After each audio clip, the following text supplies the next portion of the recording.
Well, looks like we're back again with the Fire Emblem Lost Heroes Summon Showcase. This is a crossover event with Fire Emblem Heroes, and the showcase will be running from the 26th of April until the 14th of May, UTC. Let's get straight to it then. So, with the release of the Summon Showcase, we also have a new free unit, Alfonse, a 5-star light sword. Alfonse's first skill is Blue Radiance. It increases the user's strength by up to 15% and deals light damage to enemies ahead. Considering the wording, I'm assuming that the strength buff will always apply to the light damage in the same skill. Alfonse's second skill, Soul, deals light damage to surrounding enemies and heals a user for 3% of the damage, capping at 15%. Alfonse has the standard sword co-ability of Dragon Haste, and his 3 abilities are Last Burst. It's an up to 50% strength buff for 10 seconds when Alfonse's HP drops to 30%. You might think it's the same thing as Last Defense, but it's not quite because Last Defense lasts for 15 seconds. Alfonse also has Curse Resist and Skill Haste. Being our first 5-star free unit, Alfonse gets 100% Curse Resist, which means he's eligible for High Zodiac in the future when that's released. However, High Zodiac isn't actually a thing at the moment, but hey, Alfonse is free. You don't really have much of a choice as to whether or not you get him. I mean, yeah, you could deliberately try not to get Alfonse, but that would just be, not terribly productive. Anyway, onwards to the showcase units. Our first showcase unit is Marth, a 5-star fire sword. Marth's first skill, Flickering Flames, deals flame damage to enemies ahead, giving 15 seconds of HP regeneration. His second skill, Fire Emblem, deals flame damage to enemies in a line, and also has Skill Shift. Skill Shift 1 gives Marth a 10% strength buff, Skill Shift 2 gives the team a strength buff of 10%, and then Skill Shift 3 buffs the team's strength by 10% and also grants 20% attack rate. Each of these buffs last for 10 seconds. Of course, being a sword unit, Marth has the Dragon Haste co-ability. In terms of abilities, Marth has Last Boost, which fills the team's skill gauges completely when Marth's HP drops to 30%. This doesn't include dragon skills. Marth also has Stun Resist and Flurry Devastation, which increases Marth's crit rate when combo count is 15 or above. Now, having Stun Resist points Marth towards a unit that's going to be used to tackle High Midgard Zorma. However, being the first High Dragon Child released, High Midgard Zorma is actually quite easy for many players that have been playing since the beginning.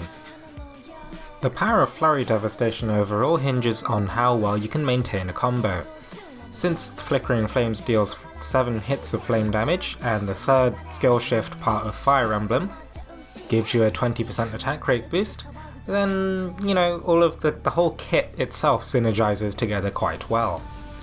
The team buffs overall are good, but High Midgard Zorma is actually becoming quite easy for the majority of players. Maybe some new, harder win content is needed.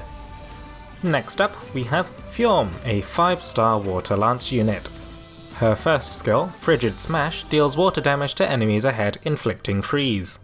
Her second skill, Ice Mirror, summons Ice Mirror and then deals water damage to the target and nearby enemies.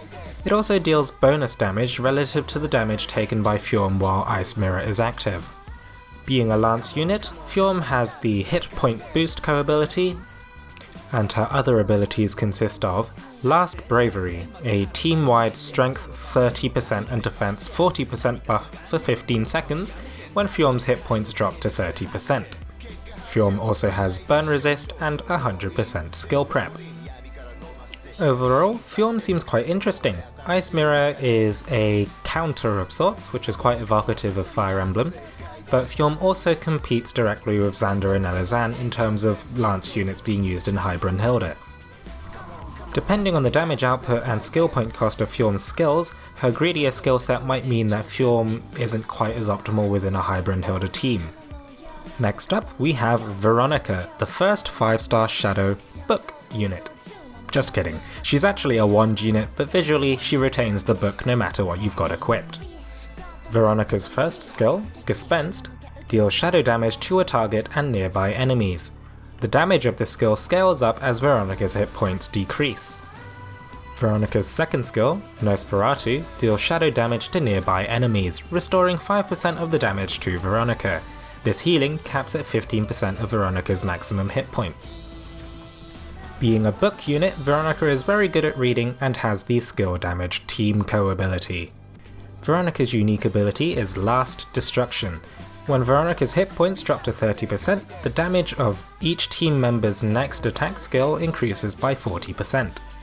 Veronica also has Paralysis Resist and 100% skill prep when maxed out. Overall, Last Destruction is a very interesting ability, because when activated it presents the user with a choice. Do you use her first or second skill? For example, Gespenst deals extra damage when your hit points are decreased, so when your hit points drop to 30%, do you want to use that damage boost to deal a big hit? Or do you want to use Nosferatu to take advantage of the increased damage to restore more hit points? However, if you're already hitting the 15% hit point restoration cap of Nosferatu, then Gespenst becomes the easy choice. Having Paralysis Resist means that Veronica is a potential candidate for High Jupiter. However, keep in mind that High Jupiter is currently not a High Dragon trial. It could be at least another 2 months before High Jupiter is released, considering that we've only recently seen High Mercury. This showcase doesn't see any new dragons added to the pool, which is a bit strange, but I can sort of understand it, seeing that, Fire Emblem's dragons are typically a bit strange with how they transform anyway. Well, reverse transform. While Wyrmprints are no longer in the summon pool of summon showcases, we still do have 2 limited Wyrmprints available during the duration of this showcase. Our first Wyrmprint is a 5-star print, The Heroes Arrive. At maximum unbound, it gives you 6% Slayer's Strength and Healing Double Buff 3, both of which are at the cap that a character can have. Being an event print, it also has Valor plus 60% at maximum unbind, but this is less relevant once the event ends. While this Wyrmprint does cap out 2 skills, the healing double buff is a bit odd and doesn't really fit in our current metagame of offense. However, with the new Wyrmprint changes and how they're now summonable with Eldwater, I'm tempted to maximum unbind this while it's still available. Our second Wyrmprint available is a Brief Repose, which is a 4-star print. At maximum unbind it gives you shield prep 3, and at 70% hit points or above you get 8% defense. Being an event print, it also gives you up to 40% bonus Valor. Being an overall defensive print, however, makes it very niche, and I'm not really sure whether this is actually useful. Overall, I'm very impressed with each of the new adventurers introduced in this summon showcase.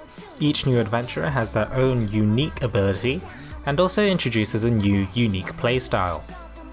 I'm sure that those of you that are already Fire Emblem fans have probably blown through your Wyrmite stores before I even released this video. As for myself, I'm sort of on the fence. While I see it's a limited banner, I'm not a huge Fire Emblem fan, though I am still a fan. But I'm also very aware that we are very close to seeing a potential limited summer showcase. So I'm probably going to summon, but I'm going to hold on to at least a bunch of Wyrmite for a potential summer showcase in the future. As always, thank you very much for watching, and I wish you luck in your upcoming polls.